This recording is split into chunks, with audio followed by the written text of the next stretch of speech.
from a mental perspective, from the psychological perspective, and being able to create healthier and empathetic relationships within our community. Hi, good afternoon. My name is Akil Parker. I grew up in Baltimore, but I live in Philadelphia. I'm an adjunct professor in the education department at LaSalle University in Philly. And I'm a father of two, a 13-year-old son and a 6-year-old daughter. I also have a baby on the way with my future wife, and also 2 bonus children from her coming as well. And I've had some engagement with the family court system. So I'd like to just share some insights and a lot of things I learned from my engagement with the family court system in the past.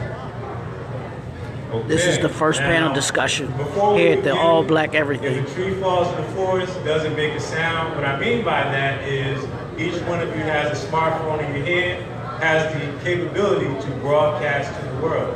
Don't be shy. Take photos, use the hashtag #AllBlackEverything. And those of you who have Facebook Live, hold your cameras up and go live so that this message can be spread. Absolutely. Now, we're going to start with Akil. Now, in order for us to understand father's rights, it's important to understand the father's role. So from your perspective and your experience and your knowledge, and going on down the line, please share with the audience your definition of fatherhood.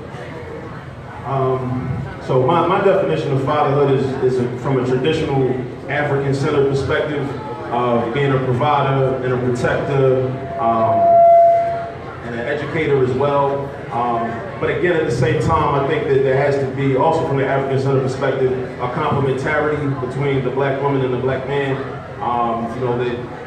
We both need each other, and I think the focus should be on the family and not the kind of battle of the sexes thing we kind of fall into very easily, being in Western society a lot of times.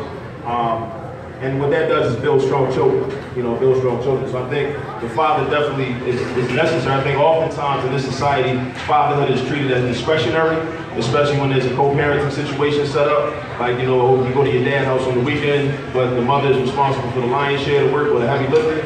Well, I think that heavy lifting should be shared equally.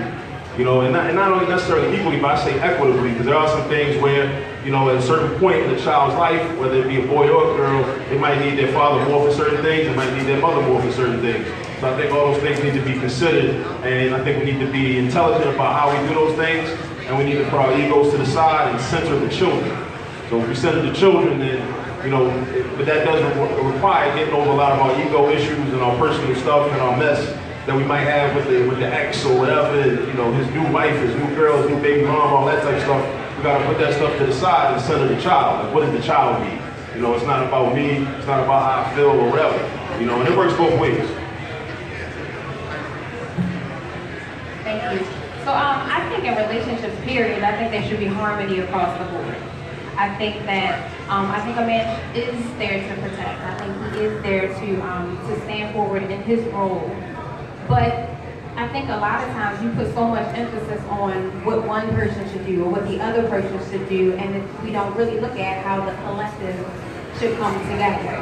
So instead of us just being like, this is what you're supposed to do, we should be asking the question, what does this look like to you? Instead of having a whole general perspective of a man should do this, a woman should do this. Over time, I think we evolve, and our roles and our responsibilities may change. So I think checking in with the other person to see what exactly they feel like that role is and how does that look in a family perspective. And that's not as a global family, this is just this minute family right here. How does this work for us? And so I look at relationships in that way. I see it, I'm a little older than the panelists.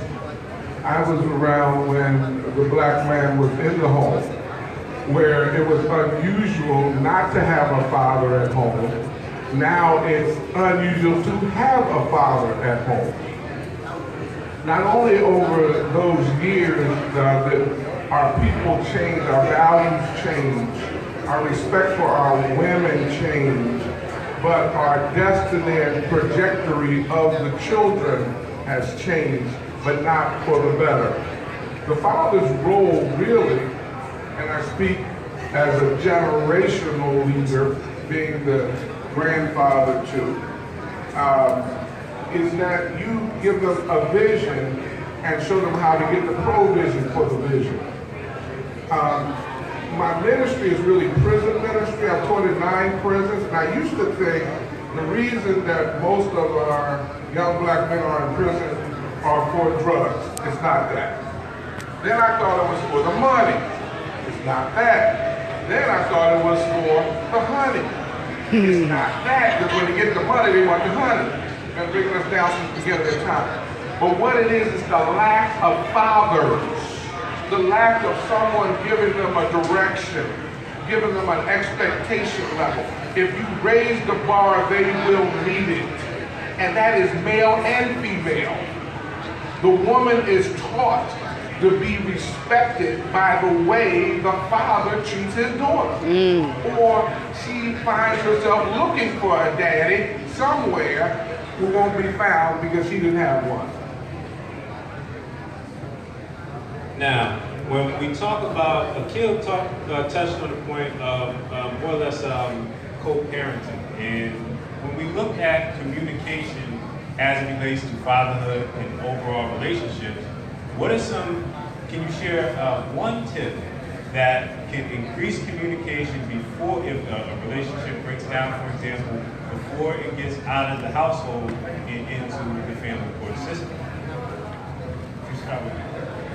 One of the first things about that is teaching the children really while they're, I know it's gonna sound crazy, but in the womb, actually speaking their destiny early, when you're rubbing that stomach, and women appreciate that, okay? And when they come out, I cut the cords for not only my 2 children, but my grandchild. I said the first prayer. I'm the one that spanked them all first, okay? And now I happen to, I'm an author to, my 3rd book is going to be The Black Man's Guide to Raising Successful Children, King Come Forth, Queen Come Forth.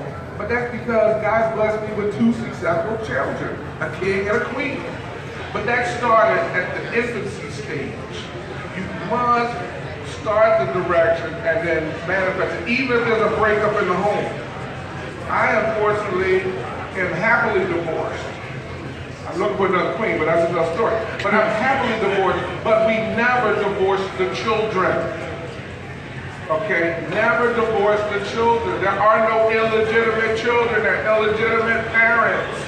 Men stand up and step up. That's a great point. So I think communication as a whole is a skill that has to be learned. I think a lot of times we learn how to talk at people and not talk to people. We want to get our points across, but we don't want to hear what the other person has to say. So I think a lot of times being open to what the other person feels is important. I've talked to my husband, my brothers-in-law, and a lot of things that they talk about is when they approach a woman about a relationship and tell them exactly where they are, whether it is to be in a relationship or to not be in a relationship. Though a woman may allow that and go forward, in her mind, she's still formulating how she's going to get what she wants. Instead of honoring, yep, you know, instead of honoring what the person in front of them has already said. So if we have a breakdown in the beginning, and you can't honor where I am or where he is, then there is no way that we're going to have proper communication when a child is introduced into the relationship. So I think it is honoring the person that is in front of you. And then that starts with internalized value. So your original question is how can we try to avoid going into the family court system? Communication. So I think that definitely needs to be more healthy communication between the mother and the father. But in addition to that, I think we need to work toward getting back to more of a communal structure where we have elders within our community, whether it be our own parents or, whether it's your parents or my parents or, my mother's children, children of my mother's parents, and they're able to counsel us. I know we have these conversations, but a lot of times we live in such an individualistic oriented society where it's like, even our relationships, it's like it's nobody else's business. Like who we dating, who we decide to marry, who we decide to deal with, who we have children with. Whereas at once upon a time it was a community that had to give that approval.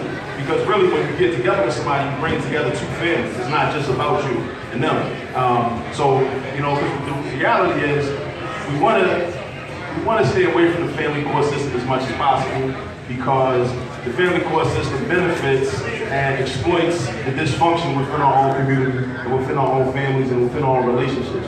And, you know, it's a toxic system, because then when you start dealing with custody of family court, you deal with child support in family court, and once they put that wage attachment on you and your check every 2 weeks, they're getting their cut. So it removes